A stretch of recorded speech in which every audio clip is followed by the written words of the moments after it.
Kisah renungan keluarga. Pada hari pernikahanku, aku menggendong istriku.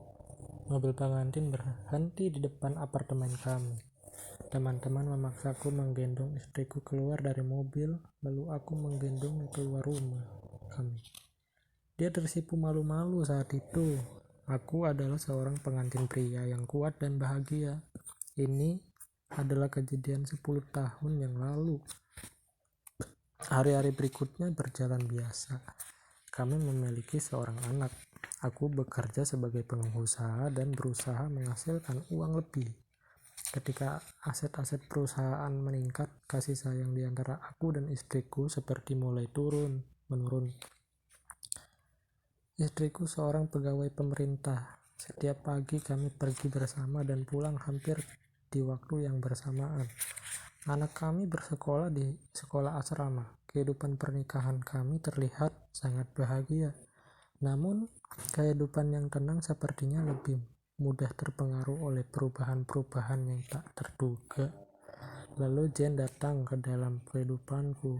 Hari itu hari yang cerah. Aku berdiri di balkon yang luas. Jane memelukku dari belakang. Sekali lagi hatiku seperti terbenam di dalam cintanya. Apartemen ini aku belikan untuknya. Lalu Jane berkata, "Kau adalah laki-laki yang pandai memikat wanita." Kata-katanya tiba-tiba mengingatkanku pada istriku. Ketika kami baru menikah, istriku berkata, "Laki-laki sepertimu ketika sukses nanti akan memikat banyak wanita." Memikirkan hal ini, aku menjadi ragu-ragu.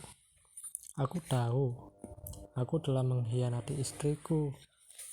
Aku menyampingkan tangan Jen dan berkata, "Kamu perlu memilih beberapa furnitur." Oke, ada yang perlu aku lakukan di perusahaan. Dia terlihat tidak senang karena aku telah berjanji akan menemaninya melihat-lihat furnitur. Sesaat pikiran untuk bercerai menjadi semakin jelas, walaupun sebelumnya tampak mustahil.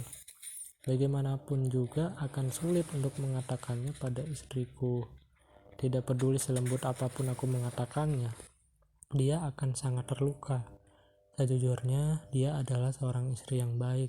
Setiap malam, dia selalu sibuk menyiapkan makan malam.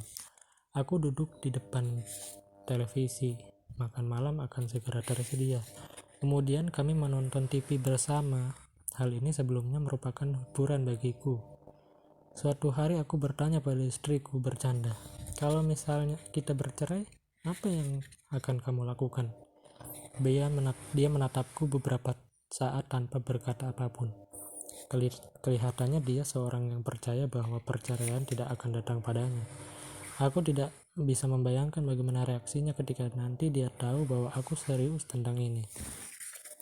Ketika istriku datang ke kantorku, Jane langsung pergi keluar. Hampir semua pegawai melihat istriku dengan pandangan simpatik dan mencoba menyembunyikan apa yang sedang terjadi ketika berbicara dengannya.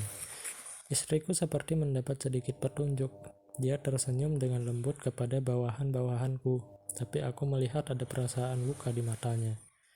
Sekali lagi, Jane berkata padaku, "Sayang, ceraikanlah dia, oke? Lalu kita akan hidup bersama." Aku mengangguk. Aku tahu aku tidak bisa ragu-ragu lagi. Ketika aku pulang malam itu, istriku sedang menyiapkan makan malam. Aku menggenggam tangannya dan berkata, "Ada yang ingin aku bicarakan." Dia kemudian duduk dan makan dalam diam. Lagi, aku melihat perasaan luka dari matanya. Tiba-tiba aku tidak bisa membuka mulutku, tapi aku harus tetap mengatakan ini pada istriku. Aku ingin bercerai. Aku memulai pembicaraan dengan tenang. Dia seperti tidak terganggu dengan kata-kataku. Sebaliknya, malah bertanya tentang lembut. Kenapa? Aku menghindari pertanyaannya.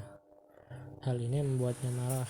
Dia melempar sumpit dan berteriak padaku, "Kamu bukan seorang pria." Malam itu kami tidak saling bicara. Dia menangis. Aku tahu dia ingin mencari tahu apa yang sedang terjadi di dalam pernikahan kami. Tapi aku sulit memberikannya jawaban yang memuaskan bahwa hatiku telah memilih Jane. Aku tidak mencintainya lagi. Aku hanya mengasihaninya. Dengan perasaan bersalah, aku membuat perjanjian perceraian yang menyatakan bahwa istriku tidak bisa memiliki rumah kami, mobil kami, dan 30% aset perusahaanku. Dia melirik surat itu dan kemudian merobek-robeknya. Wanita yang telah menghabiskan 10 tahun hidupnya denganku telah menjadi seorang yang asing bagiku. Aku menyesal karena telah menyia-nyiakan waktu, daya, dan tenaganya, tapi aku tidak bisa menarik kembali apa yang telah aku katakan karena aku sangat mencintai Jane. Akhirnya istriku menangis dengan keras di depanku, yang telah aku pikirkan sebelumnya. Bagiku, tangisannya adalah semacam pelepasan. Pikiran tentang perceraian yang telah memenuhi diriku selama beberapa minggu belakangan sekarang menjadi tampak tegas dan jelas. Hari berikutnya, aku pulang terlambat dan melihat istriku menulis sesuatu di meja makan. Aku tidak makan malam, tapi langsung tidur dan tertidur dengan cepat karena telah seharian bersama Jane. Ketika aku terbangun, istriku masih di sana, menulis. Aku tidak memperdulikannya dan langsung kembali tidur. Paginya, dia menyerahkan syarat perceraiannya. Dia tidak menginginkan apapun dariku, hanya menginginkan perhatian selama sebulan sebelum perceraian. Dia meminta dalam 1 bulan itu, kami berdua harus berusaha hidup sebisa mungkin. Alasannya sederhana, anak kami sedang menghadapi ujian dalam sebulan itu dan dia tidak mau mengacaukan anak kami dengan perceraian kami. Aku setuju saja dengan permintaannya, namun dia meminta satu lagi. Dia memintaku untuk mengingat bagaimana menggendongnya ketika aku membawanya ke kamar pengantin di hari pernikahan kami. Dia memintanya selama 1 bulan setiap hari. Aku menggendongnya keluar dari kamar kami ke pintu depan setiap pagi. Aku pikir dia gila. Aku meminta permintaannya yang aneh karena hanya ingin membuat hari-hari terakhir kebersamaan kami lebih mudah diterima olehmu. Aku memberitahu Jane tentang syarat perceraian dari istriku. Dia tertawa keras dan berpikir bahwa hal itu berlebihan. Trik apapun yang dia gunakan, dia harus tetap menghadapi perceraian, kata Jane dengan nada dingin. Istriku dan aku sudah lama tidak melakukan kontak fisik sejak keinginan untuk bercerai mulai terpikirkan olehku. Jadi, ketika aku menggendongnya di hari pertama, kami berdua tampak canggung. Kami tepuk tangan di belakang kami, katanya, "Papa menggendong Mama." Kata-katanya membuatku merasa terluka. Dari kamar ke ruang tamu, lalu ke pintu depan, aku berjalan sejauh 10 meter dengan dirinya di pelukanku. Dia menutup mata dan berbisik padaku, "Jangan bilang anak kita mengenai perceraian ini." Aku mengangguk, merasa sedih. Aku menurunkannya di depan pintu. Dia pergi untuk merasa sedih. Aku menurunkannya di depan pintu. Dia pergi untuk menunggu bus untuk bekerja. Aku sendiri naik mobil ke kantor. Hari kedua, kami berdua lebih mudah bertindak. Dia bersandar di dadaku. Aku bisa mencium wangi dari pakaiannya.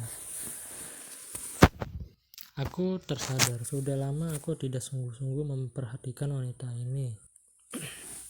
Aku sadar dia sudah tidak muda lagi, ada garis halus di wajahnya, rambutnya memutih. Pernikahan kami telah membuatnya susah. Sesaat aku terheran apa yang telah aku lakukan padanya. Hari keempat, ketika aku menggendongnya, aku merasakan rasa kedekatan seperti kembali lagi. Wanita ini adalah seorang yang telah memberikan 10 tahun ke depannya pada aku. Hari kelima dan keenam, aku sadar rasa kedekatan kami semakin bertumbuh. Aku tidak mengatakan ini pada Jane. Seiring berjalannya waktu, semakin mudah menggendongnya, mungkin karena aku rajin berolahraga karena semakin kuat.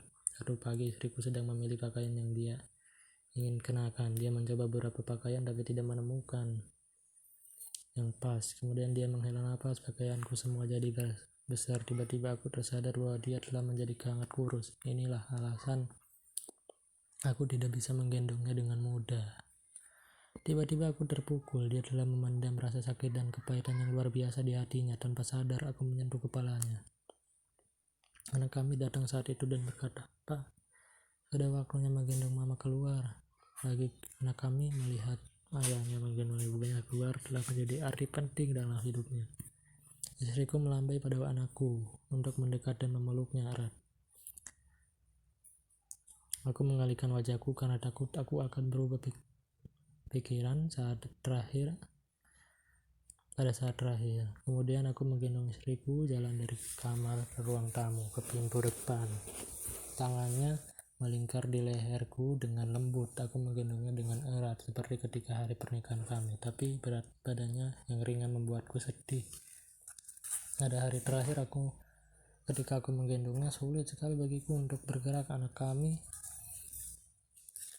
telah pergi ke sekolah. Aku menggendongnya dengan erat dan berkata, aku tidak memperhatikan kalau selama ini kita kurang kedekatan.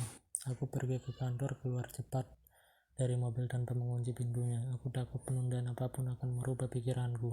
Aku jalan ke atas, Jani membuka pintu dan aku berkata padanya,